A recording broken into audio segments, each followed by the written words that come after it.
explicar una miqueta què és el que veurem aquí representat. Aquí veurem representat una mica com funcionaven els exèrcits romans a l'època a l'imperial al segle I, després de Crist, i una mica de formació de combat i el que és la vida quotidiana del legionari.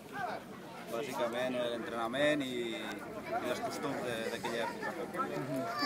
Ara sí, el teu paper en què consisteix? Què representes aquí? Jo sóc el sargento xusquero de l'època, el que és l'instructor, el que està per sota el centurió. Soc l'opció que escull el centurió per tindre un ajudant bàsic, que el porti als legionaris i poc més. Explica'm una miqueta el fet de participar a Tàrraco Viva des del principi.